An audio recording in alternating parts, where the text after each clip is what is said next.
I'm your host, Rhonda Payne, and I want to welcome you to Achieve Financial Freedom channel. Here we sit down with aspiring entrepreneurs who share their journeys, strategies, and insights to help you build wealth and create a life you deserve.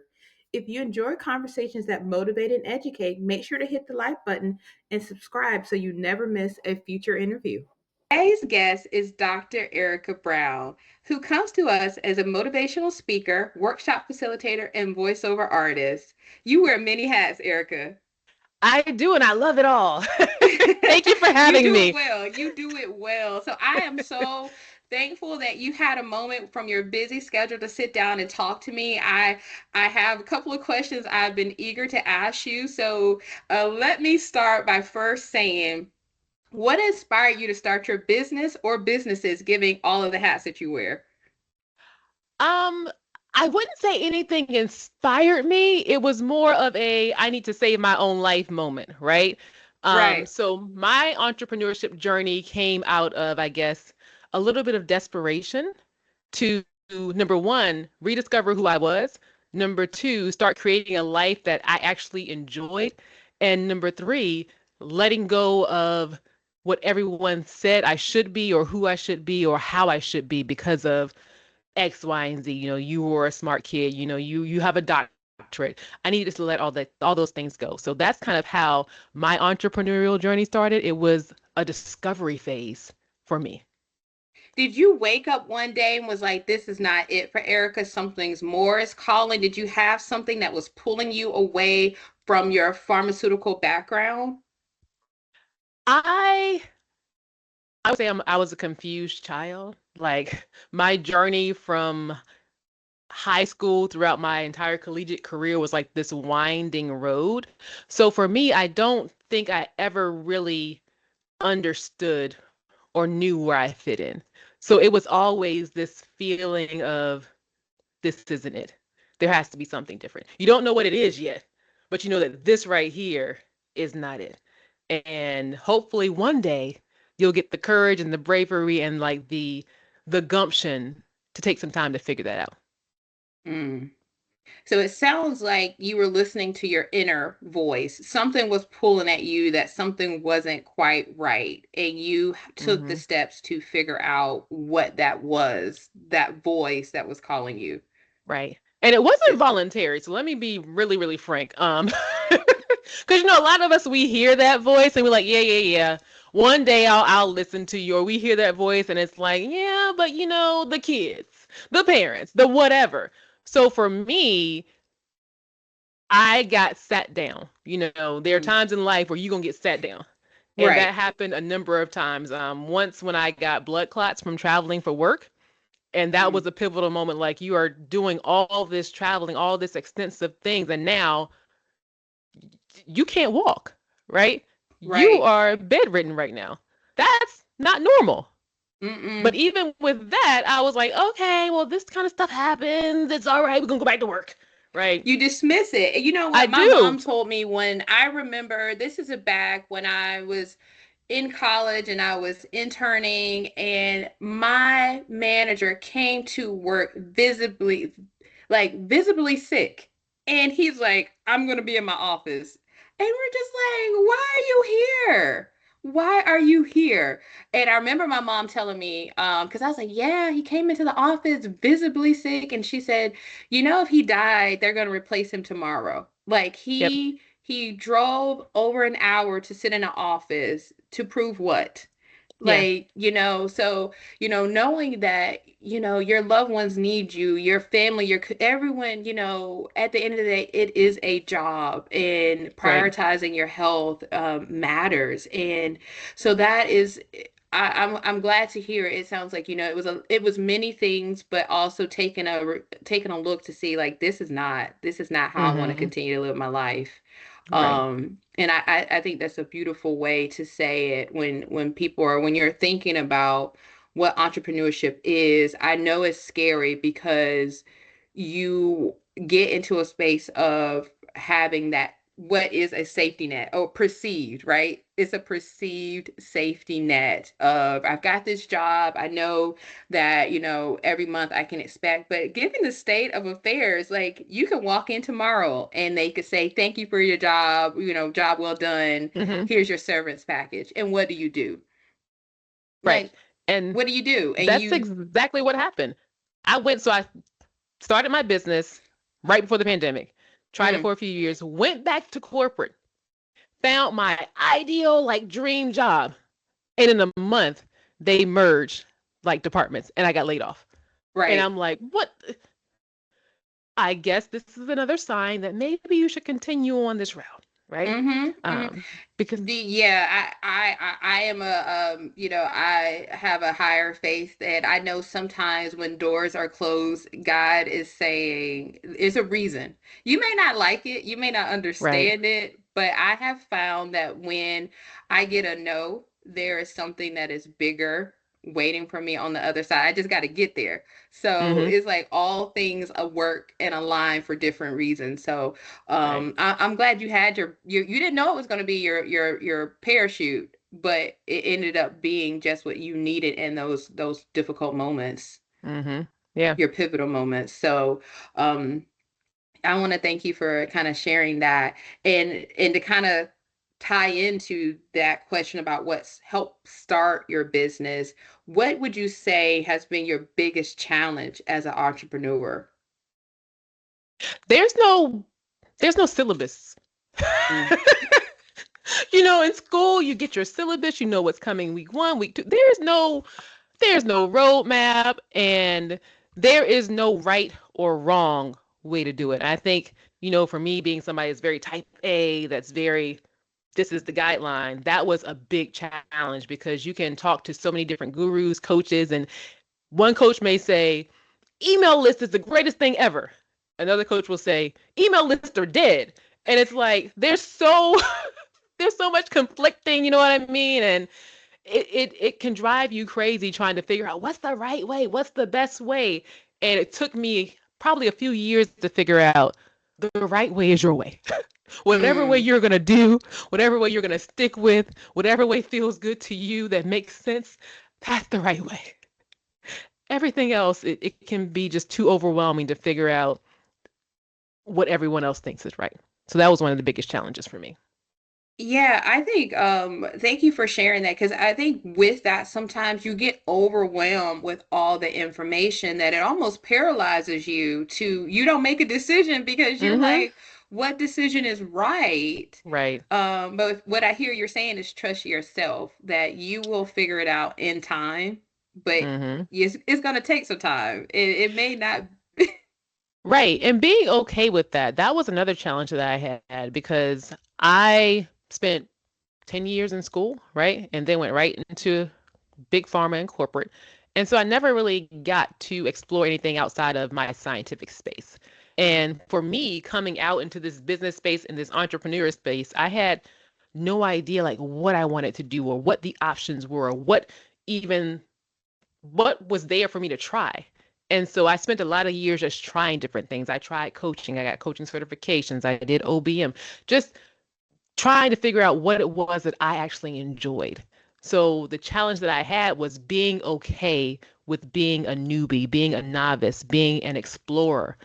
Like that took me a minute to be okay with that and accept that this is part of this entrepreneurial journey, right? Mm. That is that is great. So being okay with the journey, wherever it may lead, but it sounds Mm-hmm. like just starting and trusting your own instincts is a key to, overcoming some of the challenges of being an entrepreneur. I think that's a Would you, key. I'm sorry, go ahead. I was like, would you say that, as I'm paraphrasing some As of far as a your, key to this entrepreneurial journey, I think the key is having grace for yourself, being able to understand that this journey and sort of your day to day is going to look different than what you did in corporate, right? mm, And that took me a minute because I was like, get up at 7. I'm in the office at 7. I'm in my office at my desk doing stuff. And then 5:30, I'm like, okay, now it's time to go. Yeah, it's different. It's a different vibe. It's a different feel. It's a different flow. And being able to lean into that and being okay with that, knowing that some days you're going to be busy. Some days as an entrepreneur, maybe I'm on my porch drinking coffee at 2 in the afternoon, and that is quite all right. Right. So being Right. able to understand the ebbs and flows of entrepreneurship, being able to understand you create your days, you create your environment, and you make it work how you want to make it work. Okay. Like enough said. Like you are the boss. Own it. Like own it. If you just sitting on your porch, own Right. it. Yeah. Sometimes you need that because we are always doing so many things as entrepreneurs, especially if you're just starting out. Yeah. You are your social media manager, you're the finance person, you're the marketing person. So sometimes you need to just go have coffee at 2 o'clock in the afternoon. You need that break. You need that downtime. You need that rest. We treat rest like it's something we have to earn, but it's not. You need it. It's a requirement. Yes, yes. Give yourself grace, give yourself permission to be all that you need to be in those moments and not try to Mm-hmm. fill them with being busy.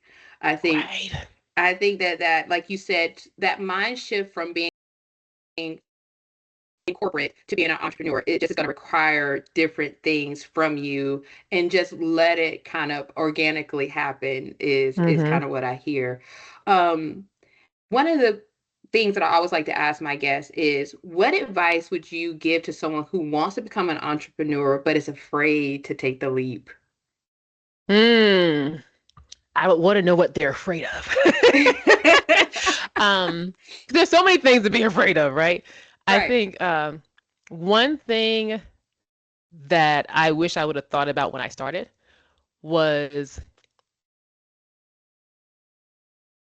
being able to define what entrepreneurship looks like for you, right? Because I think a lot of times some people are afraid of the financial piece, right? Mm, You hear a lot of people quit your job today and make 10 million tomorrow. Okay, maybe that happens, but right. it probably won't, right? So I would say do it your way. If you can quit your job today and go full on entrepreneurship, great. If you can't, stay in your job, build it up on the side. But then as you're building it, know what you're building it for and why you're building it and how you're trying to, where you're trying to build it to. Mm, Some people do want to make a $10 million company. That is their goal.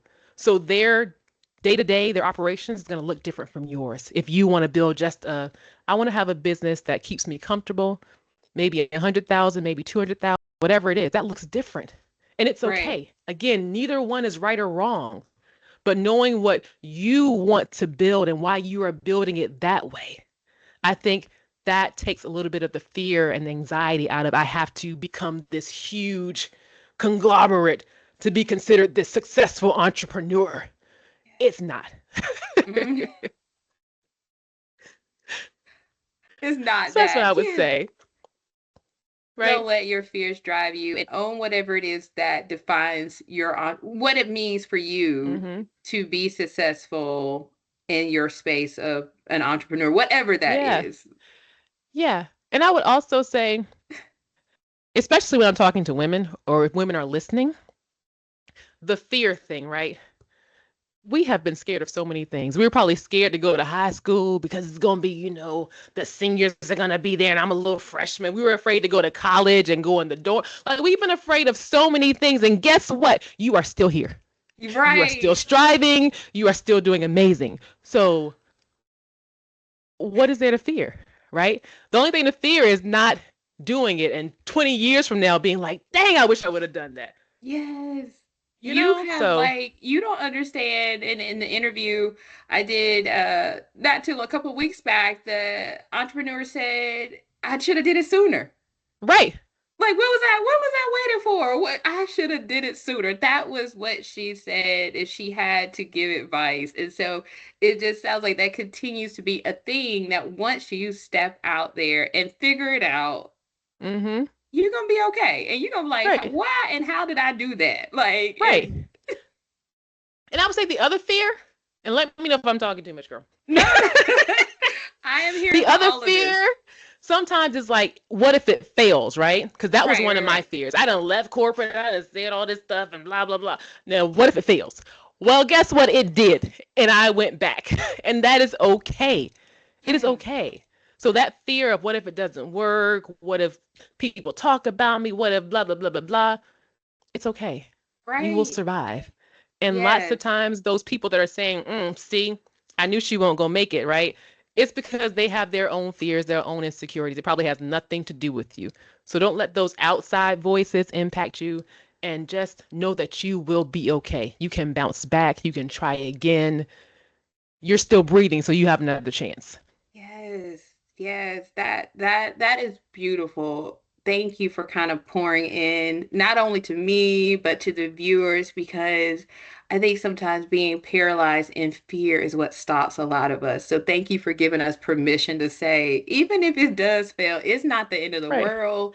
You still Right. got another day to get back up, keep fighting. This is okay. Yep. You realize what didn't work. Now try it Right. It's again. a Let's learning experience, right? You didn't fail, you didn't Yes, learn. like let's try it again. Well, we have come to the time that we've had with you. I could keep talking. Like I've enjoyed you so much, Erica, Dr. Erica. Thank Um, you. can you please share with the viewers how they can stay in touch with you? Yeah, sure. You can find me on Instagram and occasionally TikTok. But you can find me there at Dr. Erika Brown on both places. And you can find me on LinkedIn at Dr. Erika Brown, I believe it is, or our website, www.thebravewellgroup.com.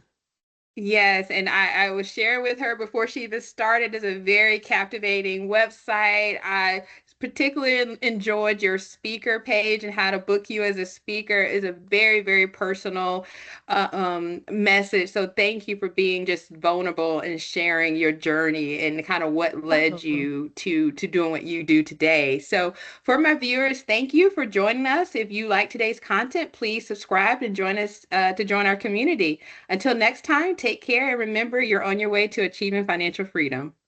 Take care. bye.